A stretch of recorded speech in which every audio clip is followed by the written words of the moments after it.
like Europe, wants to be independent. Asian countries, like European countries, would like to have their freedoms intact. When the Atlantic Community took place, Winston Churchill made it very, very clear that the freedom that they were fighting for against Hitler stopped at the boundaries of Europe. He made it very clear that Indians did not deserve freedom. Nobody outside the boundaries of Europe deserved freedom. We have a slightly different perception of freedom in Asia as Winston Churchill had in his part of the world. For us, every human being deserves freedom. And therefore, I would like to say that this unique continental kind of approach of the United States, that it's a single culture country instead of a multicultural country. And the second thing is this teaming along with Europe in Asia, in Africa, in locations where Europe has got a history of colonialism and which is not a pleasant history, has been amazingly damaging from my point of view to the interests of the United States itself. Let's go back to another situation that took place. One is, of course, linking up with these people, and the second thing is the assistance given to Wahhabi and religious fanatics in the locations of West Asia, in the Middle East, etc., Pakistan and everything. Why was assistance given to these so-called religious fanatics? The reason was they thought the religious people will not be communist. So the big enemy was communism. So to fight communism, you support this kind of religious extremism because they cannot be communist. You forgot that they're not only not communists, they're definitely not going to be friendly to you either. And they're going to be, in fact, much more hostile to you than they'll ever be to a communist. So what has happened over the years has been a very strong development of Wahhabism across the Middle East, across Central Asia, across many parts of the world, funded from Saudi Arabia, funded from Kuwait, funded from other locations. And that has created curricula, for example, that are extremely negative. Curricula which say very clearly, only Wahhabis are superior. Every other person has no link with God at all. Every other person is inferior. If you go to Saudi Arabia, if something happens to a Muslim and a non-Muslim, of course, you have to be a Wahhabi to be defined as a Muslim. If you're a Shia or if you're a Sufi, you're not considered to be a Muslim. You get paid half the compensation that you get paid if you are a Wahhabi. If you're a lady, you get paid half the compensation even if you're a Muslim lady. If you're a non-Muslim lady, I'm not sure. If you're a non-Wahhabi Muslim lady, probably 1/4. But the fact of the matter is, you have clear rules of the game saying one particular group of people. You can't have a church there. You can't have a temple there. You can't have a Buddhist thing there. No way. You can't have a Sufi shrine there. You can't have a Shia masjid there. You can have only Wahhabi houses of worship. Why I'm saying this is anything but democratic. This is anything but healthy. But unfortunately, these are the regimes that have been supported very, very strongly by our good friends and allies, the United States, for a considerable period of time, in our view, to the negative interests of the United States, to the India, to the whole world. Because, as I mentioned last time, you look at the textbooks and you see the kind of hatred for communities that come in the textbooks. Look at the sermons. I'm sorry to talk a little bit about the subject, but Arvind, a little before 9/11, I keep going to DC. So I went there, and I went to that Islamic Cultural Center there. So in that Islamic Cultural Center, there was somebody there from Egypt who was the Imam, giving a sermon. And the sermon was basically that this is a ghastly country, it's full of sin, it's rotten, and some horrible thing should happen to it, etc. So when I went to State Department, I said, do you guys know what is going on in that, just about a mile from you? What kind of sermon is going on? They had no idea at all. So unfortunately, even today, this kind of religious supremacy, extremism is going on, and regrettably, we are not fighting it.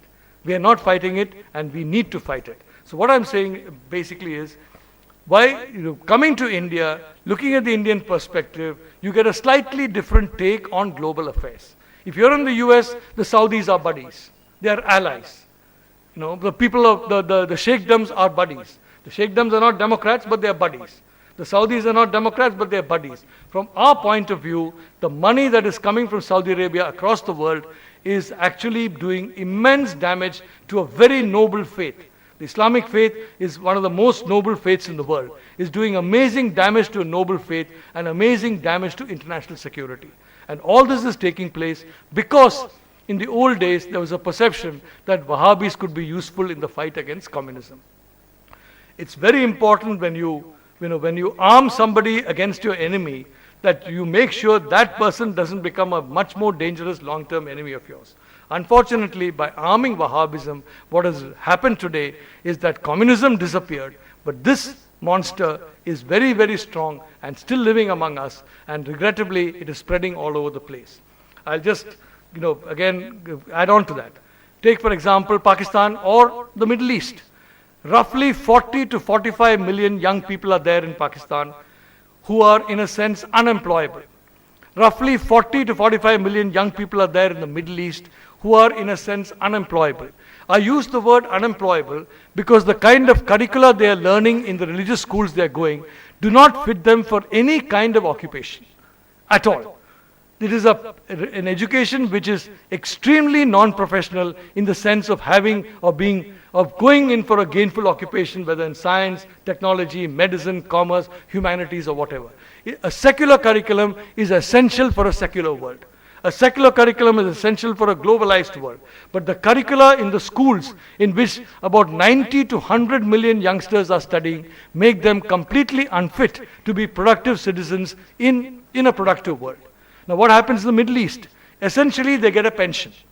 If you are from that kind of thing, you get a government job, you get paid at the end of every month, a good salary, but you do almost no work. The work is done by people from India, from Pakistan, from Sri Lanka, from Bangladesh, from Philippines. These guys come and get a monthly salary because it's difficult for them to do any work because they've not been trained in their school systems to do any kind of productive kind of work. So you got 90 to 100 million young people developing who are completely non-integratable into the globalized world.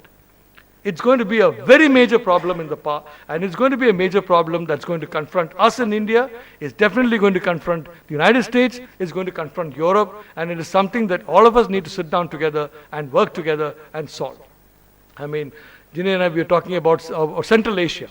In Central Asia, 93, 94, when the Soviet Union collapsed, by 97, 98, the entire Soviet model of education collapsed in Central Asia. And what took its place? I would have liked to see English education, for example. I would have liked to see Indian teachers, maybe teachers from England, teachers from America. No, what took its place is Wahhabi education. Because the Wahhabis poured money into the school system there. They poured money into the education system there. And today, the Soviet education model has been destroyed and a Wahhabi education model has come that, in my view, is as dysfunctional or more dysfunctional than the Soviet system. So this is now taking place across the world. Again, why we say this? Because in India, as I said, we talk of mind space and not territorial space. And we pay a very high premium on psychological methods of dealing with security issues. We don't want to rely on gun and the force as a primary way of dealing with these issues. Now, you all know the expenditure in Afghanistan, the expenditure in Iraq. The expenditure on schools, on curricula would be much less. But unfortunately, that is not being done. What is being done is to have guns, etc. So with each Wahhabi that is put down, 20 of them come up because the system is generating that kind of situation. So I'll give you, again, as I said, coming back to India. I mean, take, for example, Kashmir. Now, every one of you has learned extensively about Kashmir. You read about, the large, on the internet you go, you'll find thousands of pages about Indian army, brutality, excesses, and very definitely brutality and excesses have taken place there. Absolutely unconscionable acts have taken place there. But one thing I'd like you to remember, till today, the Indian Armed Forces has not used a tank, an aircraft, artillery, or heavy weaponry ever in Kashmir. What has been used in the West Bank, what has been used in Gaza, what's being used in Afghanistan, in Iraq, or by Russia and Chechnya, till today not one tank, not one aircraft, not even a helicopter gunship has been brought into action in Kashmir. The entire fighting has been hand-to-hand, weapons carried in the hand-to-hand fighting. The reason is a guerrilla campaign has to be a campaign in which you have a high ratio of human casualties.